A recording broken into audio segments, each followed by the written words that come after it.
I hope you're beginning to see that sometimes things we seem to see or things we seem to do herald the arrival of a change within us, of a ripening that may have occurred with or without our consciously knowing it.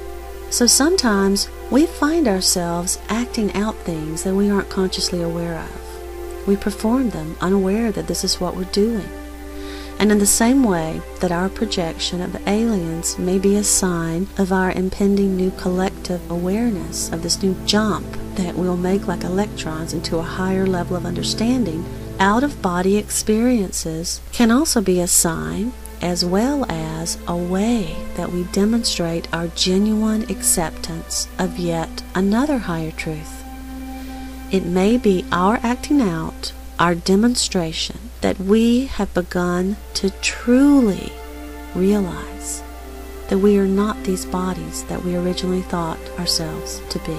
And we're acting this out unconsciously, like a ripened apple falling from the tree. Some of us are acting out this new awareness by seeming to disconnect their mind from their body, which is pretty much the definition of an out-of-body experience. But as you know, this separation can only be an illusion because our body is a projection of our mind. How can you separate the two? You can't, really. But we can pretend to, like children playing pretend, and in this act of pretending, we are acting out this higher truth that is slid quietly into our awareness, that we are not our body, and that we are not dependent upon our body. In a very real way, out-of-body experiences are similar to what we like to call lucid dreaming. Now wait a minute, you say. I saw myself drift down my hall, my real hall, and up and out through my kitchen ceiling and into the night sky. Well, your awareness projected this perception, just like when we dream. Now please, don't be disappointed because you aren't really going anywhere and you got all excited and thought that you were. After all, where's there to go? There's nothing that is not your projection, a dream of sorts. Your experience is just like reality, actually. We seem to go to work. We seem to come home. We seem to go here and there. But time and space are illusions. They are mental conveniences, not reality. And we'll go into this more deeply in the follow-up video. Now back to the matter at hand. When we dream, don't we also seem to separate ourselves from what we think of as our real body? We do. We go into a trance of sorts, an altered consciousness, although we think nothing mysterious of it.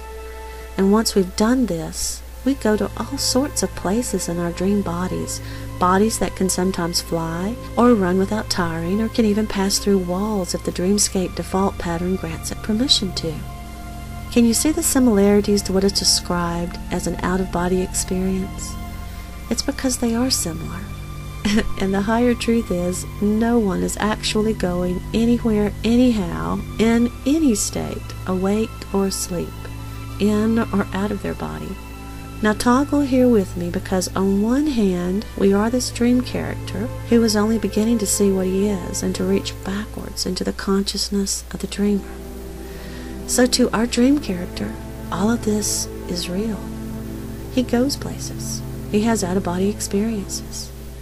But to the real dreamer, the real you, he is just a projection. No one went anywhere.